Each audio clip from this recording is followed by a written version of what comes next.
ಓ ನಿನ್ನ ಚಪ್ಪಲಿ ತಗೊಳ್ತೀಯಾ? ಓ ಬಾಗಿ ಹುಷಾಗಿವನು. ಅವನಿಗೆ ಹೊರಗೆ ಹೋಗೋದಂದರೆ ತುಂಬ ಇಷ್ಟ. ಹಾಗೆ ಅವನದು ನೋಡಿ ಚಪ್ಪಲಿಗೆ ತಗೊಂಡು ಹೊರಗೆ ಹೋಗಲಿಕ್ಕೆ ಟ್ರೈ ಮಾಡ್ತಾ ಇದ್ದೇನೆ. ನಾವು ಈವ್ನಿಂಗ್ ಅವನನ್ನು ಜಾಸ್ತಿ ವಾಕಿಂಗ್ ಕರ್ಕೊಂಡು ಹೋಗ್ತಾ ಇದ್ದೇನೆ. ಅವಳು ಕರ್ಕೊಂಡು ಹೋಗ್ತಾಳೆ ಅಕ್ಕ. ಸೊ ಬಾಗಿ ಖುಷಿ ಅವನಿಗೆ.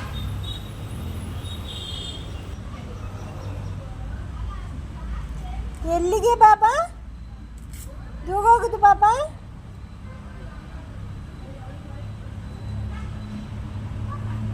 ಸೀದಾ ಗೇಟಿಗೆ ಹೋಗಿ ಆಚೆನೆ ಹೋಗಿ. ಕಿಕ್ಕಿಗೆ ಮಾಡಿದೆ ಬಾಗಬೇಡಿ, ಬ್ಯಾಂಗ್ಳೂರಿಗೆ ನಡೀರಿ. ಕೂಗಿಕೊಂಡು ಇವಾಗ ಮಗಳದು ಫಂಕ್ಷನು, ಮೆಹಂದಿ ಮಾಡ್ತಾ ಇದ್ದಾರೆ. ಬೆಳಿಗ್ಗೆ ಪೂಜೆ ಇತ್ತು, ನನಗೆ ಹೋಗ್ಲಿಕ್ಕಾಗಲಿಲ್ಲ. ಹಾಗೆ ಈಗ ಮೆಹಂದಿ ಆಗ್ತಾ ಉಂಟು. ವಾಕಿಂಗ್ ಆಯ್ತಾ? ಬಾ ಬನ್ನಿ, ಅಲ್ಲೋಗ್ತೀರಾ?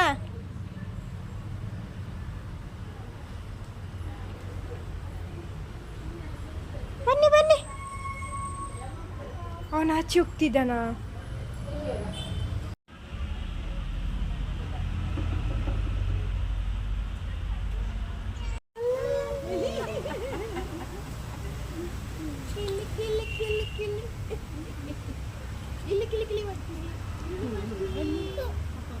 ಈ ಮುಸ್ಲಿಂ ಅವರಿಬ್ಬರು ಲೇಡಿ ಬಂದಿದ್ರು, ಅವಾಗ ಹಾಕಿದ್ರು ಮೆಹಂದಿ. ತುಂಬ ಚೆನ್ನಾಗಿ ಬಂದಿದೆ. ಕುತ್ಕೊಂಡಿದ್ದೆ ನೋಡಿ, ಇವೆ ಖರ್ಚಿತು ಸರಿಯಾಗಿ. ಎಲ್ಲಿಂದ ಬರ್ತಾ ಇದೆ ಗೊತ್ತಿಲ್ಲ. ಅಪ್ಪ ಎಷ್ಟು ಮೇಲೆ ಮೇಲೆ ಮೇಲೆ, ಇನ್ನೂ ಸಹ ಅಪ್ಪ ಮೇಲೆಲ್ಲ ಬರ್ತಾ ಇದೆ. ಫುಲ್ ಲೈಟಿಂಗ್ಸ್ ಹಾಕಿದ್ದಾರೆ ಆ ಕಡೆ ಎಲ್ಲ. ಫಂಕ್ಷನ್ ಅಲ್ವಾ ಹಾಗೆ. ಇವಾಗ ಸಾಯಂಕಾಲ ಜೋಳ ಮಾಡ್ಕೊಂಡು ತಿಂದೆ. ಜೋಳ ಇತ್ತು, ಅದಕ್ಕೆ ಸ್ವಲ್ಪ ಸುಟ್ಬಿಟ್ಟು ಗ್ಯಾಸಲ್ಲೇ ಸಾಲ್ಟು, ಉಪ್ಪು ಮತ್ತು ಒಂಚೂರು ಲೆಮನ್, ಪೆಪ್ಪಗಿದ್ರೆ ಚೆನ್ನಾಗಾಗುತ್ತೆ. ಪೆಪ್ಪರು ಚೆನ್ನಾಗಿದೆ. ಇದು ಇವಾಗ ಮಾಡ್ಕೊಂಡಿದ್ದೆ.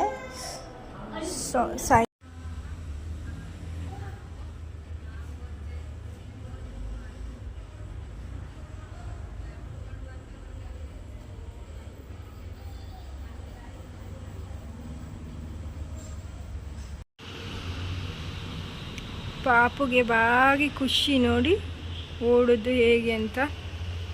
ಲೈಟಿಂಗ್ಸ್ ಎಲ್ಲ ಉಂಟಲ್ಲ.